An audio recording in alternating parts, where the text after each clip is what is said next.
This is Shagun. Welcome to sky trapper and your education learning platform. आज हम continue करेंगे अपना हिस्ट्री का third chapter, Nazism and the rise of Hitler. ठीक है, आज का हमारा टॉपिक है the effect of the war.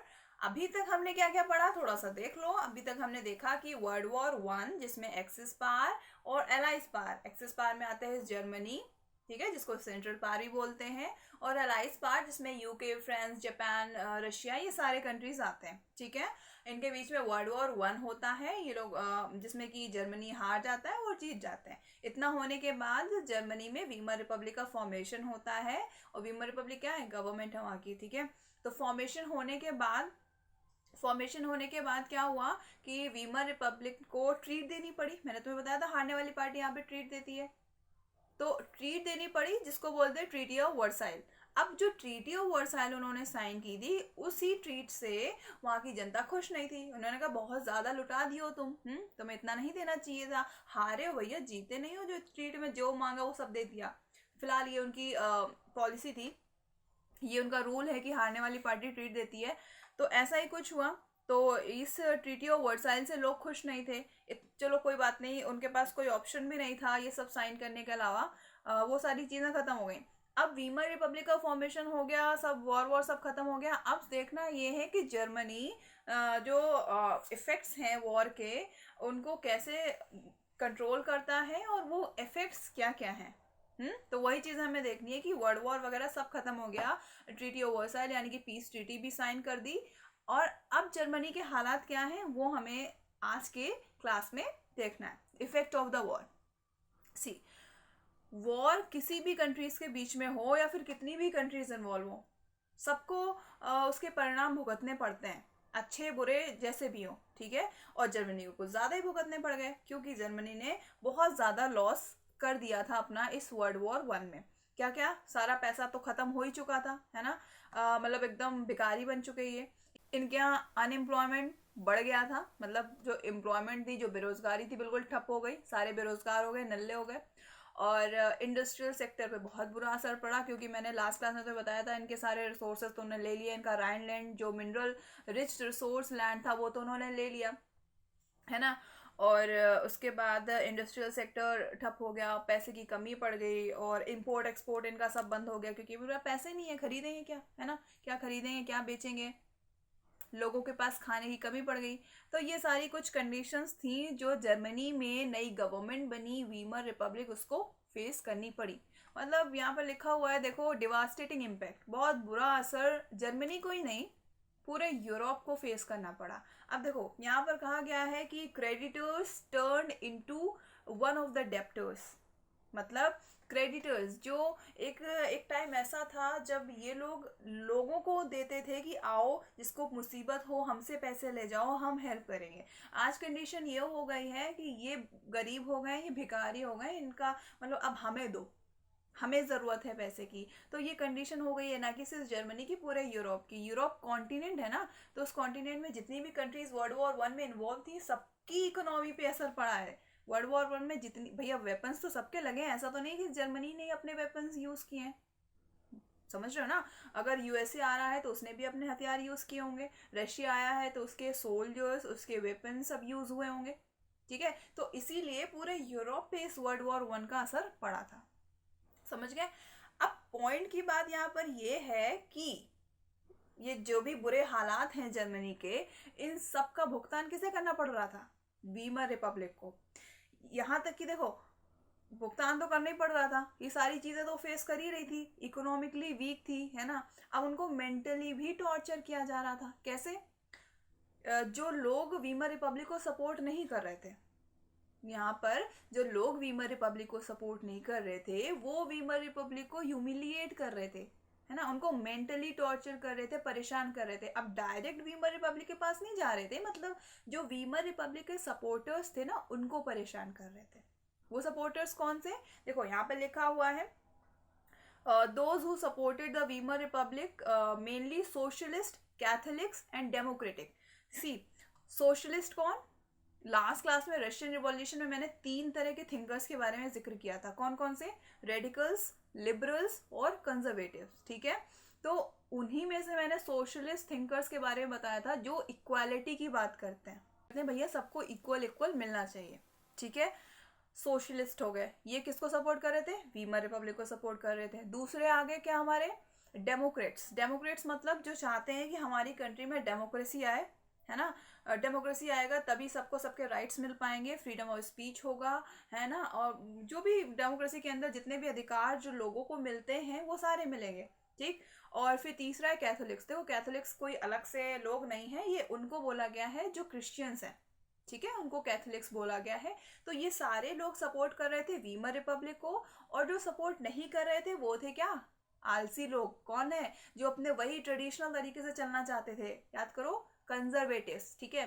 तो कंजर्वेटिव्स का जो सर्कल था वो लोग परेशान करते थे इन तीनों को, या फिर कह सकते हैं वीमर रिपब्लिक के सपोर्टर्स को परेशान करते थे। अब देखो कोई भी कंट्री हो, अगर ऑपोजिट पार्टी है, नॉर्मली अगर देखोगे तो अगर अपोज कर रहे हैं तो कमियां निकालते हैं, एक दूसरे की निकालते हैं ना। तो उसी तरह से यहाँ पर भी जो कंजर्वेटिव सर्कल था वो इन लोगों को ह्यूमिलिएट करता था, मतलब इनकी नज़रों में अब इनको ही टॉर्चर करना है किसी भी तरह अपने बातों से। अब मारेंगे तो नहीं ना, बातों से क्या बोलते हैं ना, बातों के तीर छोड़ते हैं ना, जो सीधे चुभ जाते हैं। तो वही काम ये कुछ कर रहे थे कंजर्वेटिव नेशनलिस्ट सर्कल वाले। सी वो वक्त ऐसा था कि वीमर रिपब्लिक को सपोर्ट चाहिए, है ना। अभी अभी हमारा कंट्री किसी वॉर से निकल कर आया है, वो भी बुरी तरह से हारा है, जिल्लत के लड्डू खाए हैं, और देन इसके बाद अगर सपोर्ट नहीं मिल रहा है तो मेंटल एक तरह से मेंटली टॉर्चर हो रहा है ना। तो इसी तरह से वो डायरेक्ट टारगेट बन गए थे कंजर्वेटिव्स के लिए। कौन? वीमर रिपब्लिक के सपोर्टर्स।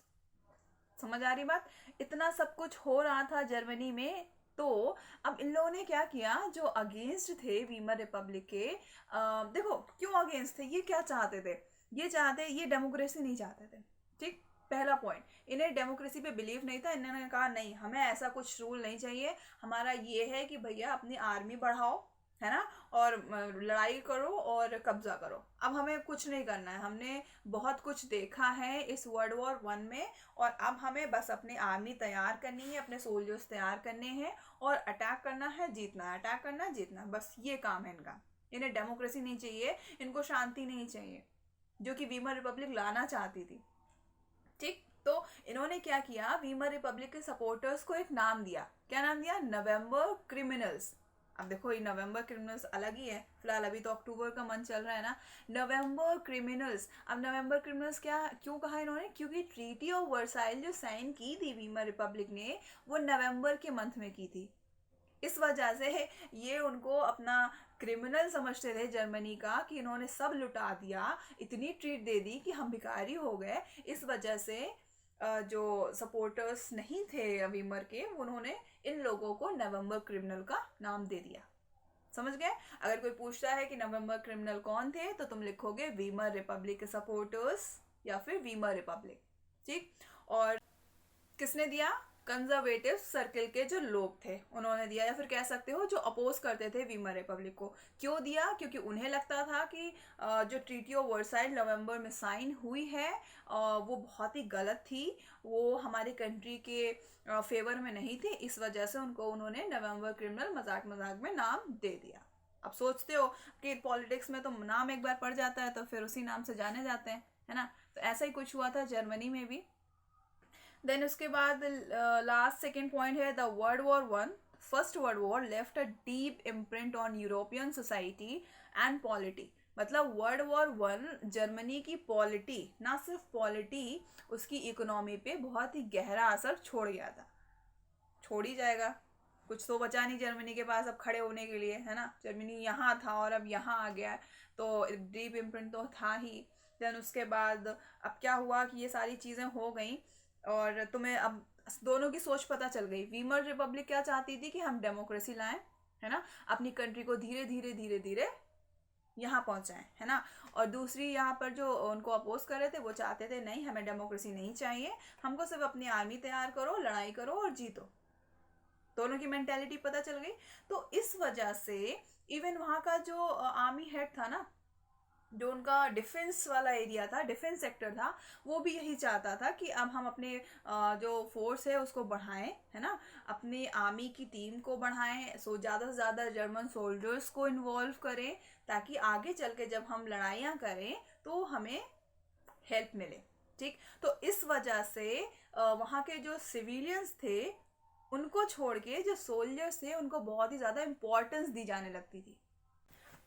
तो इसलिए वहाँ के सोल्जर्स को सिविलियंस से ज़्यादा इम्पोर्टेंस दी जाने लगी। सिविलियंस कौन?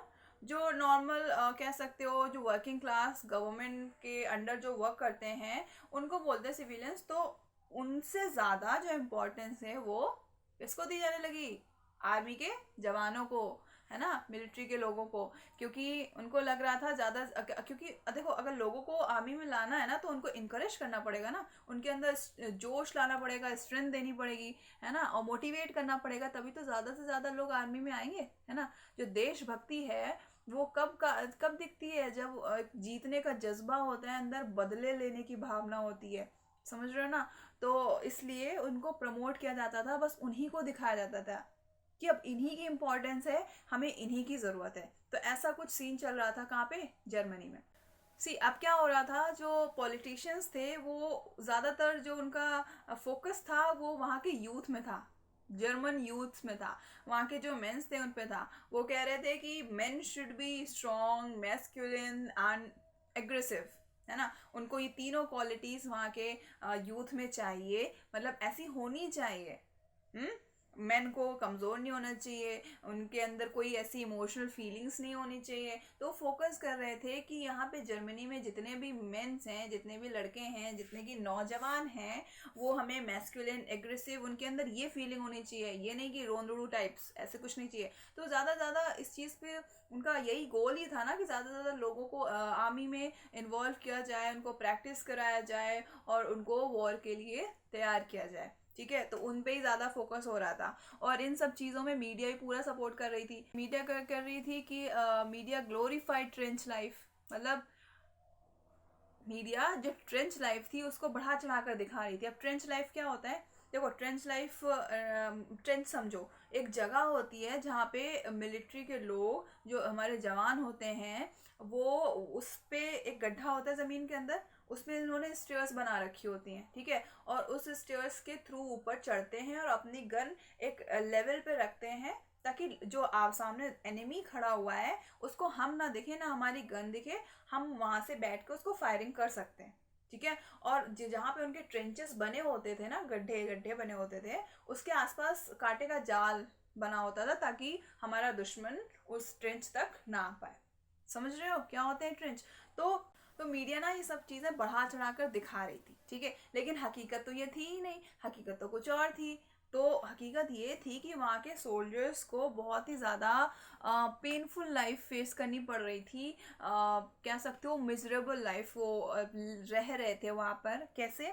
देखो, गड्ढे में रह रहे हैं ज़मीन के अंदर, वहाँ कोई फ्लोर तो है नहीं कि मैट बिछी है, एसी लगी है ना, प्रॉपर रूम बना हुआ, ऐसा कुछ नहीं। गड्ढे, मिट्टी खोद के गड्ढे में है ना, तो वहाँ पर कीड़े मकोड़े भी होते हैं, कीड़े मकोड़े होते हैं।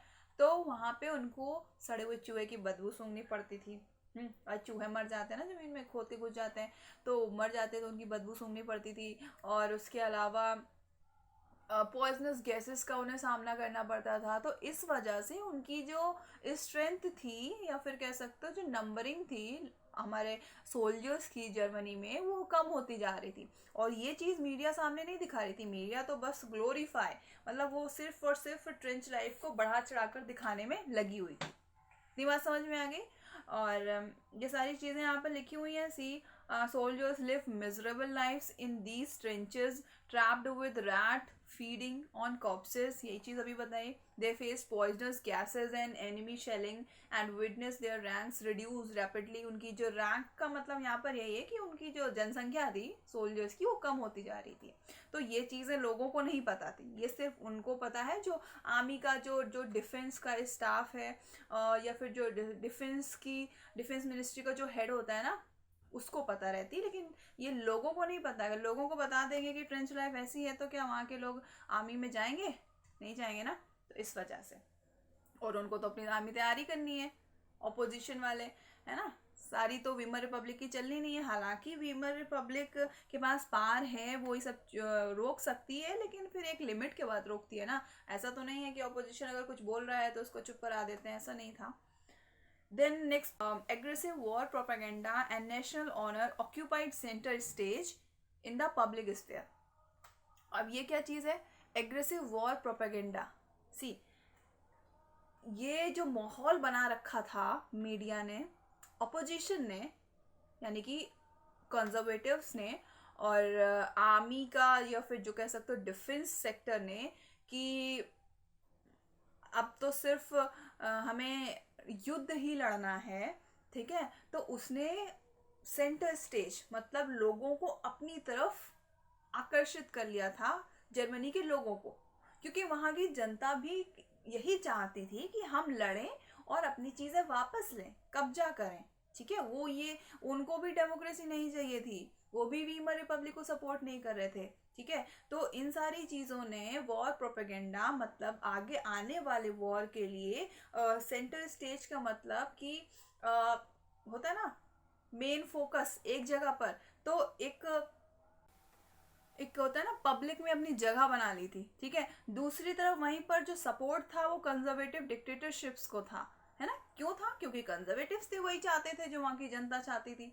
समझ गए इतनी बात? लास्ट पॉइंट है, democracy was indeed a young and fragile idea which could not survive the instabilities of inter war Europe. See, democracy ऐसा नहीं है कि वीमर रिपब्लिक बना तब डेमोक्रेसी मतलब आई जर्मनी में। डेमोक्रेसी पहले भी थी, जो किंग था ना विल्हेम सेकेंड, उसके टाइम भी डेमोक्रेसी था। लेकिन अब लोग, क्योंकि वर्ल्ड वॉर 1 हो गया, तो लोगों को लगा कि अब भैया अच्छे बने रहने से, भले बने रहने से तो हमारा तो कोई फायदा हुआ नहीं। तो उनके लिए ये बहुत ज़्यादा यंग और फ्रेजाइल आइडिया था, है ना। लोग उसको सपोर्ट नहीं कर रहे थे यूरोप में, या फिर कह सकते हो जर्मनी में। तो ये कुछ इस तरह के हम कह सकते हैं पॉलिटिकल सिनेरियो था जर्मनी में। क्या देखा हमने आज कि वहाँ की जो पॉलिटिकल कंडीशन कैसी थी, क्यों लोग वीमर रिपब्लिक को सपोर्ट नहीं कर रहे थे, और कौन थे वो लोग, कौन थे जो सपोर्ट नहीं कर रहे थे? Nationalist conservative circle. और जो सपोर्ट कर रहे थे वो कौन थे? सोशलिस्ट, डेमोक्रेटिक और कैथोलिक्स, ठीक है। और इनको क्या बुलाते थे? नवंबर क्रिमिनल्स। याद रखना, नवंबर क्रिमिनल्स बुलाते थे। और हमने ट्रेंच लाइफ की बात की थी, जिसको मीडिया बहुत ज़्यादा ग्लोरीफाई करता था, लेकिन एक्चुअल में कंडीशन ये थी कि उनको वो चूहों की बदबू सूंघनी पड़ती थी और पॉइजनस गैस का सामना करना पड़ता था। एंड देन उसके बाद फिर जो एग्रेसिव वॉर प्रोपेगेंडा था, उसने अपनी मतलब जो होता है ना एक सेंटर इमेज स्टैब्लिश कर ली थी, कि सारा फोकस अब उसी पर ही था। एंड दूसरी तरफ कंजर्वेटिव डिक्टेटरशिप का पूरा सपोर्ट था इन सब चीज़ों पे, और डेमोक्रेसी वहाँ के लिए फ्रेजाइल आइडिया था, ठीक है।